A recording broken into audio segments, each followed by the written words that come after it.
Who wants to hear about the Irish crown jewels? First up, these aren't anything like you're probably imagining.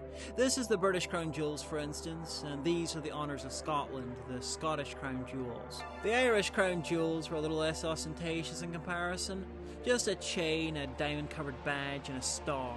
The original jewels were commissioned in the 1780s by George III, to be worn by the head of the Order of St. Patrick, an Irish Order of Knights. 50 years later, they were replaced by slightly showier versions on the Order of King William IV, Queen Victoria's predecessor, for use by the Lord Lieutenant of Ireland, the Crown's representative. They contained hundreds of diamonds, sapphires, rubies, and emeralds, and in 1905 they were officially labelled Ireland's Crown Jewels. Before that, it was an unofficial title, and in 1907 they were stolen and have not been seen since. They were held in Dublin Castle behind heavy security, but alas for them, the man in charge of that security was Sir Arthur Vickers, who upon discovering that the new safe he'd bought to house them in was too big to get into their secure room, instead moved them into his library, where he'd show them off to friends, let them wear them, and sometimes forget to get them back again, once they had to be returned by post. He'd also habitually leave the doors unlocked, possibly because he was a very heavy drinker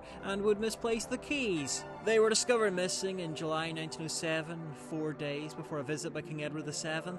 They'd last been seen a month earlier when Vickers had some visitors in and showed them off. A massive search was called, but no sign was ever found. Not that surprising, considering the thieves had a whole month's head start. Anyway, Vickers refused to accept responsibility, instead blamed his second-in-command, Francis Shackleton. Ernest Shackleton, yes, that one's dodgy little brother. Shackleton was exonerated and Vickers was forced to resign for incompetence, along with his entire staff.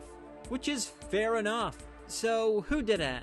No one knows, but consensus seems to be that Shackleton was involved. He got rather into crime after the theft and spent time in jail, but no one knows for sure. It's also been suggested that they were stolen during a gay orgy. Both Vickers and Shackleton were allegedly gay, and the government decided the scandal wasn't worth that.